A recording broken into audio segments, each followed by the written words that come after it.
जय शिवराय मित्रांनो, मी किरण साबळे आणि पुन्हा एकदा एका नव्या व्हिडिओमध्ये तुमचं स्वागत करतोय। तर मित्रांनो, आज आपण जाणार आहे जुन्नर तालुक्यातील एक ऐतिहासिक वारसा लाभलेला आपला शिवनेरी किल्ला। आणि तुम्हाला तर माहीतच आहे, शिवनेरी किल्ल्यावर आपल्या अखंड महाराष्ट्राचे, आपल्या अखंड भारताचे आराध्य दैवत श्री छत्रपती शिवाजी महाराज यांचं जन्मस्थान आहे।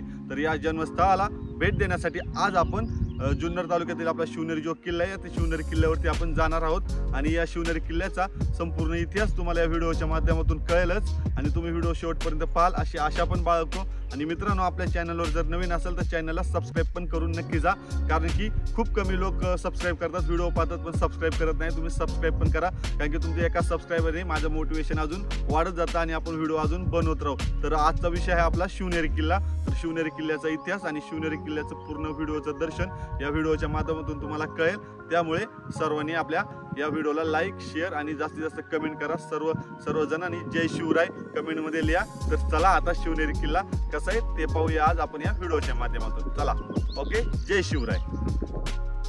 शिवनेरी किल्ल्याचे स्थान पुणे शहराच्या उत्तरेस 80 किलोमीटर अंतरावर आहे। आज आपण आलेलो आहोत जुन्नर तालुक्यातील शिवनेरी किल्ल्यावर आणि या शिवनेरी किल्ल्याची समुद्र सपाटीपासूनची उंची 3342 फूट इतकी आहे। या जुन्नर परिसराला ते तुटलेल्या सह्याद्रीच्या कड्यांमुळे इतर किल्ल्यांपासून शिवनेरी किल्ला हा स्वतंत्र असून त्याच्या दक्षिणेस वडस धरणापर्यंत 3 मैल लांबीचा सपाट भूप्रदेश आहे। तर मित्रांनो, आज आपण आलेलो आहोत या शिवनेरी किल्ल्यावर आणि तुम्हाला तर सर्वांना माहीतच आहे की या शिवनेरी किल्ल्याच्या गडावर जात असताना आपल्याला 9 दरवाजातून जावे लागते। त्याच्यापैकी हा एक महादरवाजा म्हणजेच हा मुख्य दरवाजा, हा आहे पहिला दरवाजा। त्याच्यानंतर दुसरा दरवाजा आहे गणेश दरवाजा, त्याच्यानंतर तिसरा दरवाजा, चौथा दरवाजा पीर दरवाजा, पाचवा दरवाजा चोर दिंडी आणि 6वा दरवाजा हत्ती दरवाजा आणि आपल्या नंतर 7वा येतोय शिवाजी दरवाजा आणि त्याच्यानंतर शिवाई देवी मंदिर। तर मित्रांनो, आता आपण किल्ला चढण्यास सुरुवात केलेली आहे। तुम्ही पाहू शकता या व्हिडिओच्या माध्यमातून तुम्हाला सर्व शिवनेरी किल्ल्याची जितकी माहिती देता येईल किंवा जितकं व्हिडिओच्या माध्यमातून दाखवता येईल तितकं आपण दाखवायचा प्रयत्न करेल। त्यामुळे तुम्ही व्हिडिओ नक्की शेवटपर्यंत पाहत राहा, कारण आपण जेव्हा गडावर येतो त्यावेळेला 9 दरवाजातून आपल्याला जावे लागते। त्यापैकी एक दरवाजा पूर्णपणे नामशेष झालेला असावा व एका दरवाजाचे निम्मे अवशेष आपल्याला पाहायला मिळतात। शिवनेरीबद्दल माहिती देताना 7 दरवाजे असल्याचाच उल्लेख आजपर्यंत आपल्याला वाचण्यात येत आहे, परंतु एक अर्धा अवशेष स्वरूपात असलेला व पूर्णपणे नामशेष झालेला परंतु अवशेष रूपाने आपले अस्तित्व दाखवणारा एक दरवाजा याबद्दल मात्र अजून कोणीही काही लिहिलेले आढळून येत नाही। आणि आता आपण येतो आहोत तो आहे आपला दुसरा दरवाजा, तोच म्हणजे आपला गणेश दरवाजा। गणेश दरवाजा आणि या शिवनेरी किल्ल्यावरचा जो निसर्ग संपन्न वारसा आहे, जो आपल्या वन विभाग जुन्नर यांनी जो वारसा संपन्न केलेला आहे, निसर्ग संपन्न किल्ला असा ठेवलेला आहे। तुम्ही पाहू शकताय एक नंबर असं वातावरण असं तुम्ही कधी या उन्हाळ्यात या पावसाळ्यात या वातावरण हे खूप छान असं असतं। आणि मित्रांनो, तुम्ही पाहू शकता हाच तो आपला दुसरा दरवाजा गणेश दरवाजा। पूर्वाभिमुख असलेला हा दरवाजा शिल्प समृद्ध आहे। दरवाजाच्या दगडी कमानीच्या डाव्या उजव्या बाजूस असलेली ही द्वारशिल्पे आपले लक्ष वेधून घेतात। या दोन्ही द्वारशिल्पांचा प्रकार शरभारिज्य आहे। यापैकी उजव्या बाजूचे शरशिल्प अधिक महत्त्वाचे आहे, कारण यामध्ये शरभाराच्या दोन्ही पायात हत्ती व पुढील पायाच्या पंजात गंडभेरूड पकडलेले आहे। हे गंडभेरूड 2 पक्षी एकत्र असलेले शिल्प कर्नाटकी राज्यसत्तेचे राज्यचिन्ह होते। या राज्यसत्तेवर विजय मिळवणारे विजयाचे प्रतीक म्हणून हे शिल्प या प्रवेशद्वारात आहे। तुम्ही बघू शकताय। आता आपण पुढे असं जात आहोत आणि पुढे जात असताना हा जो आता तुम्हाला जो दरवाजा दिसतो हा आहे तिसरा दरवाजा।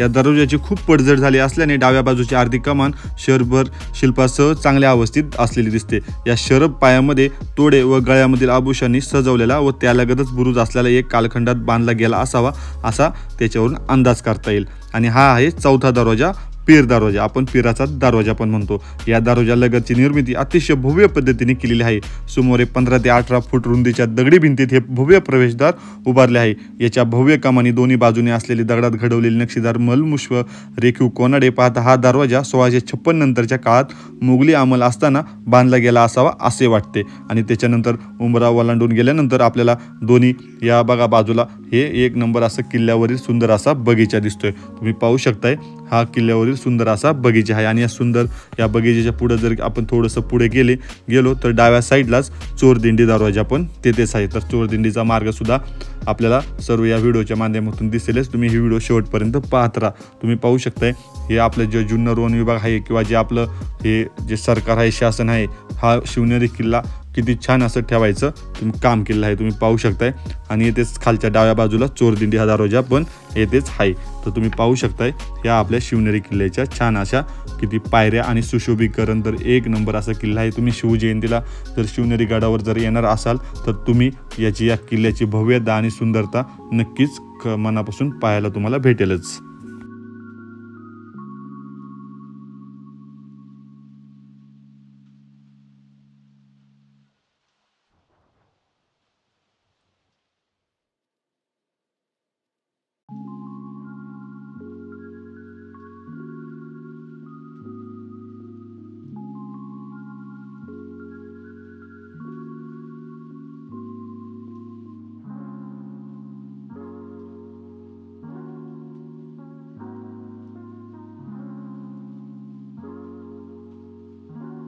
गड चढणीचा मार्गातील पहिला चढणीचा टप्पा पार केल्यानंतर आपण एका तटबंदीपाशी येऊन पोहोचतो. 15 ते 20 पायऱ्या चढून पुढे गेल्यावर येथे भव्य असं प्रवेशद्वार आपलं स्वागत करत असतो. तोच म्हणजे आपला हत्ती दरवाजा. आणि तो त्याच्या भव्य बांधकामाने स्थापत्य शैलीनुसार या प्रवेशद्वाराचा 70% भाग हा यादवकालीन स्थापत्यशैली, तर उर्वरित 30% भाग म्हणजेच प्रवेशद्वाराची वरच्या टप्प्यातील कमान, जी तुम्हाला आता बघा या व्हिडिओच्या माध्यमातून पुढे दिसेलच. तुम्ही व्हिडिओ पाहत राहा, कारण की ह्या व्हिडिओतून आपण जितकं तुम्हाला सांगता येईल तेवढं सांगतोय. आणि कमान, चौऱ्या, देवडी इत्यादी भाग हा निजामकालीन शैलीतील असता असा अंदाज करता येतो. तुम्ही पाहू शकता या सर्व व्हिडिओच्या माध्यमातून तुम्हाला दिसतच असेल. तटबंदीतील प्रवेशद्वार बेमालूमपणे लपवण्याचे कौशल्य आश्चर्यचकित केल्याशिवाय राहत नाही. त्यासाठी प्रवेशद्वारापासून काही अंतरावर तटबंदीला काटकोनात भिंत बांधली आहे, ज्याद्वारे या दरवाजाच्या संरक्षणासाठी अधिक मजबूती आणण्याचा प्रयत्न केलेला दिसतो. तसेच हा दरवाजा दुमजली असल्याने 1 ते 4 क्रमांकाचे दरवाजे मायरेच्या टप्प्यात आणले गेले आहेत. अजून युद्धशास्त्रदृष्ट्या अतिशय महत्त्वाचा दरवाजा या प्रवेशद्वाराला असं म्हणता येईल. आणि त्याच्यानंतर आपण जेव्हा वरती येतो, हा आपला शिवाई देवी मंदिराकडे जाण्याचा मार्ग, आणि जो डाव्या साईडला मार्ग दिसतोय तो छत्रपती शिवाजी महाराज यांच्या जन्मस्थानाकडे जाण्याचा मार्ग आहे. तर आता आपण पहिल्यांदा शिवाई देवीच्या मंदिराचं तुम्हाला दर्शन घडवून आणतो. पहिल्यांदा आपण शिवाई देवीच्या मंदिरात जाऊन येऊया. आणि सर्वात महत्त्वाचं, शिवाई देवीच्या मंदिरात आपल्याला आतमध्ये व्हिडिओ करण्यास परमिशन नाही आहे, त्यामुळे तुम्हाला बाहेरून आपण मंदिराचं जो परिसर आहे तो दाखवायचा तुम्हाला मी प्रयत्न करेन. तर चला आता आपण निघालेलो आहोत शिवाई देवी मंदिराकडे. तुम्हाला तर माहीतच आहे, प्रत्येक किल्ल्यावर एक तरी देवालय असतेच. किल्ल्यावर सामान्यात शिव व देवतेची मंदिरे जास्त आहेत.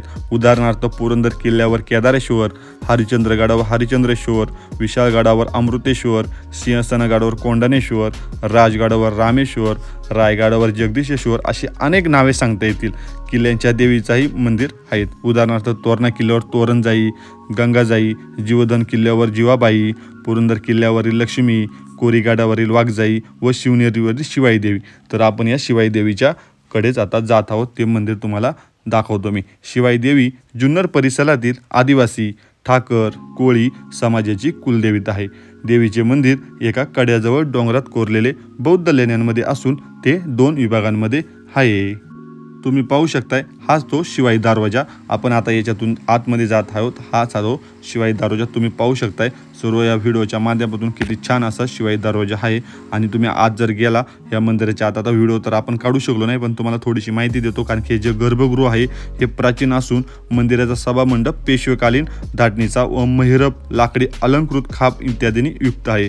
सातवाहन काळातील एका बौद्ध लेणीमध्ये शिवाई देवीची मूर्ती प्रतिष्ठापना केली होती. मंदिराचे गर्भगृह असलेल्या लेणीची लांब 23 फूट व रुंद 23 फूट चौरस आकृती आहे. तुम्हाला बघा बाहेरून तर मंदिर पाहायला या व्हिडिओच्या माध्यमातून दिसेलच. मंदिराचा सभामंडप 26.3 फूट लांबी आणि 20.7 फुटी रुंद आहे. सभामंडपाच्या लाकडी खांबावर महिरपी कलाकुसर असून त्यावर मराठा वास्तुकलेचे प्रभाव स्पष्ट दिसतो. शिवाई देवीच्या मंदिराचे गर्भगृह वगळता बाकी सर्व बांधकाम पेशवेकालीन आहे. मंदिराच्या सभामंडपाचा जीर्णोद्धार मुंबई मराठी मंडळी या भाजीपाला व्यापारी संस्थेने इसवी सन 1907 मध्ये केला होता. तुम्ही पाहू शकताय तिथूनच शिवाई देवीच्या मंदिरापासून किती छान असा परिसर सर्व दिसत आहे. आणि हेच ते शिवाई देवीचं मंदिर. मराठी शाहीच्या उत्तर काळातील मंदिरे मराठी घाटाची आहेत. शिवाई देवी मंदिराची रचना साधी आहे. मंदिराचा चौरस गाभारा, त्यासमोर आयताकृती सभामंडप आणि ववरी सभामंडप आणि मंदिराचे इतर सर्व भागांचे बांधीव बांधकाम हे घडीव दगडांमध्ये केलेले आहे। तर शिवाई देवीच्या आता उजव्या बाजूला आपण या लेण्यांकडे पण जात आहोत आणि ह्या लेण्यांचं पण तुम्हाला दर्शन घडून आणतोय आपण। शिवाई देवीच्या मंदिरामध्ये प्रतिष्ठापना केलेली शिवाई देवीची मूर्ती 22 डिसेंबर 1945 रोजी अज्ञात व्यक्तीने उद्ध्वस्त केली होती। आज मंदिरामध्ये असलेली मूर्ती 27 फेब्रुवारी 1948 रोजी स्थापन केली होती।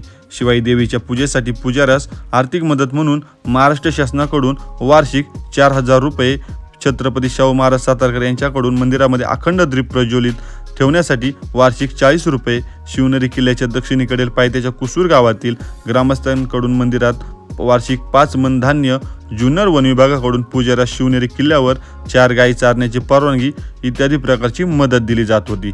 आता यापैकी महाराष्ट्र शासनाकडून शिवाई मंदिरास व शिवनेरी किल्ल्यास मिळणाऱ्या मदतीत मोठी वाढ झालेली आहे। महाराष्ट्र शासनाने शिवनेरी किल्ला पर्यटन स्थळ म्हणून विकसित करण्याचे काम हाती घेतलेले आहे आणि तुम्हाला तर माहीतच आहे आपला जुन्नर जो तालुका आहे हा निसर्ग पर्यटन तालुका पण झालेला आहे। त्यामुळे आपल्या या शिवनेरी किल्ल्याच्या प्रकल्पातून चांगली कामे आज या शिवनेरी किल्ल्यावर होत आहेत। तुम्ही पाहू शकताय आपण त्या सर्व या शिवाई देवीच्या मंदिराच्या उजव्या बाजूला जो रोड आलेला आहे तिथे आपण या सर्व आता लेण्या पाहण्यास आलेलो आहोत। तुम्ही पाहू शकताय सर्व ह्या लेण्यांची दृश्य। महाराष्ट्राच्या सामाजिक आणि सांस्कृतिक जीवनामध्ये देवालयांना खूप महत्त्वाचे स्थान आहे, कारण समाजाच्या सामुदायिक रूढी परंपरा जतन करण्याचे ते एक प्रभावी साधन आहे। देवालयांमध्ये पूजा, भजन, कीर्तन, प्रवचन इत्यादी धार्मिक विधी संपन्न होत असतात। त्यामुळे लोकांचे सांस्कृतिक जीवन समृद्ध होते। ग्रामीण भागातील यात्रेच्या आणि उत्सवाच्या निमित्ताने पण सामुदायिक जीवनाचे दर्शन घडते। समाजातील अडीअडचणी व प्रश्न सोडवण्याचे ते एक महत्त्वाचे ठिकाण आहे। ही श्रद्धा व भावना याच मंदिरांच्या उभारणीमधून झालेली आहे। शिवजन्माच्या अगोदर काही महिने जिजाऊ शिवनेरी गडावर आल्यापासून अनेक वेळा या मंदिराला देवीच्या दर्शनाला त्यांची भेट झाली असेल। तत्कालीन आसमानी व सुलतानी संकटापासून महाराष्ट्र धर्म वाचवण्याची याचना देखील त्यांनी देवीला नक्कीच केली असेल। तुम्ही पाहू शकताय व्हिडिओच्या माध्यमातून हे जे मंदिर दिसते हे आपल्याला पूर्ण सर्व जेव्हा आपण ज्यावेळेला वडसकडे जाण्याचा जो एक मार्ग आहे तिथे दिसतोय। आणि आता तुम्ही बघू शकता हा पुढे हा मेना दरवाजा आणि मेना दरवाजा नंतरच लगेच हा आहे कुलूप दरवाजा। तर तुम्ही पाहू शकताय हा कुलूप दरवाजा यादवकालीन व इस्लामिक स्थापत्य शैलीचे मिश्रण असलेला हा दरवाजा दुर्ग अभ्यासकांच्या कड्यावरील तटबंदी यामध्ये असलेल्या मोकळ्या जागेत या प्रवेशद्वाराची निर्मिती केलेली आहे। आणि या कुलूप दरवाजातून वरती आपण गेल्यानंतर एक नंतर दुसरा पण दरवाजा आहे, तो अस्तित्व मिटलेला दरवाजा पण आहे की तो कुलूप दरवाजा पार केल्यानंतर लगेच डाव्या हाताला आहे आणि तिथून पुढे आल्यानंतर आपल्याला लागतो तो अंबरखाना। आपण पुढे आल्यानंतर शिवनेरी किल्ल्याच्या 7व्या प्रवेशद्वारामधून आत गेल्यावर ही जो आता आपण आलेलो आहोत ही आहे अंबरखान्याची मोठी इमारत। इसवी सन 1663 ते इसवी सन 1482 या कालावधीत बहमनी सुलतान मुहम्मद शाह तिसरा यांनी जुन्नर परिसरातील शांतता व सुव्यवस्था निर्माण करण्यासाठी मलिक अहमद या सरदारास जुन्नरला पाठविले। त्यास त्या प्रसंगी मानाचा पोशाख व निजाम उल मुल्क ही पदवी देऊन गौरवले व जुन्नर प्रांताची सुभेदारी दिली। मलिक अहमदने जुन्नर प्रांताचा विस्तार करून बीड व दौलताबाद या प्रांतांमधील काही भाग जुन्नरला जोडला। मालिक अहमदचे वडील मालिक नय्यार यांनी बहमनी सरदार दिलीप संकाने खून केला। त्यावेळी मालक अहमद बीड परगण्यांमध्ये होता। आपल्या वडिलांची खुनाची बातमी समजताच तो लगेच शिवनेरी किल्ल्यावर आला व तेथील शिवनेरीवर ते बांधकाम चालू केले आणि तेच हे आपलं आता हे तुम्ही जे बघताय तो अंबरखाना। आणि त्याच्यानंतर आपण शिवाजी महाराज यांच्या जन्मस्थानाकडे आता जात आहोत। तुम्ही पाहू शकताय आता पाहिलंच तुम्ही त्यांचं ते जन्मस्थान, तुम्हाला जे व्हिडिओच्या माध्यमातून आता झूम करून दाखवलं तेच। तर तुम्ही आता आपण निघालो आहोत आपल्या श्री छत्रपती शिवाजी महाराज यांच्या जन्मस्थानाकडे। शिवनेरी किल्ल्याचा आकार हा महाकाय जहाजाप्रमाणे आहे। शिवनेरी किल्ल्याचे एकूण क्षेत्रफळ 141.24 हेक्टर आहे। हे संपूर्ण क्षेत्रफळ जुन्नर वन विभागाच्या ताब्यात आहे। उपरोक्त एकूण क्षेत्रफळापैकी गट नंबर 514 पैकी 3.64 हेक्टर क्षेत्र जुन्नर वन विभागाच्या भारतीय पुरातत्व विभागाला दिलेले आहे। म्हणजेच एकूण क्षेत्रफळाच्या 90% क्षेत्र वन विभागाकडे आणि फक्त 2.50% क्षेत्र भारतीय पुरातत्व विभागाच्या ताब्यात आहे। जुन्नर परिसरातील शिवनेरी हा किल्ला इतर डोंगरी किल्ल्यांपेक्षा सर्वात मोठा किल्ला आहे। आता आपण पोहोचलेलो आहोत, ही जी इमारत दिसत आहे ते आहे शिवकुंज।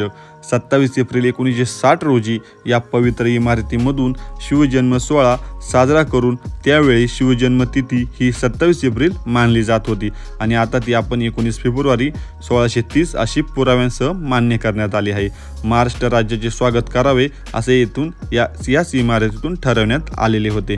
शिवनेरी किल्ल्यावर महाराष्ट्र राज्याच्या स्थापनेची साक्ष म्हणून माजी बाळासाहेब देसाई यांच्या हस्ते शिवपुंज इमारतीचे उद्घाटन झाले होते. शिवप्रतिमा उद्घाटनाचा कार्यक्रम दुपारी महाराष्ट्र राज्याचे नियुक्त मुख्यमंत्री माननीय यशवंतरावजी चव्हाण यांच्या हस्ते झाला. बाल शिवाजी राजे वीरमाता जिजाऊ यांच्या सानिध्यात येथे उभा आहे. अशा प्रकारचा पुतळा या ठिकाणी तुम्ही पाहू शकता. बघा, हाच तो आपला छत्रपती शिवाजी महाराज आणि आई जिजाऊ यांचा पुतळा. आणि त्याच्यानंतर आता आपण इथून पुढे गेलो, आपल्याला दिसते ती कमानी मस्जिद. तर कमानी मस्जिद शिवस्मारकाच्या समोर कमानीची मस्जिद आहे. या मस्जिदाच्या वरच्या बाजूस फारसी भाषेतील 2 शिलालेख आहे कोरलेले. 2 शिलालेख अत्यंत खराब झाले असून वाचता येत नाहीत. मस्जिदेच्या पुढे खालच्या बाजूस बौद्ध पानपोळी व नानपोळी पण आहेत. तुम्ही पाहू शकताय तिथूनच आपण जुन्नर शहर किती असं सुंदर असं दिसतंय. तर तुम्ही बघा या व्हिडिओच्या माध्यमातून. आणि त्याच्यानंतर आता आपण जात आहोत ते आपण शिवजन्मस्थानाची जी इमारत आहे तिकडे. तर आता शिवजन्मस्थान जिथं आपल्या श्री छत्रपती शिवाजी महाराज यांचा जन्म झाला तीच ही इमारत. तर त्या आता इमारतीकडे आता आपण जात आहोत. रयतेसाठी भयमुक्त स्वराज्य स्थापन करणारे अवघ्या महाराष्ट्राचे मर्दानी आराध्य दैवत छत्रपती शिवाजीराजांचे हेच ते जन्मस्थान होय. तो दिवस म्हणजे फाल्गुन तृतीया म्हणजेच 19 फेब्रुवारी 1630. तुम्ही पाहू शकता तीच ही इमारत.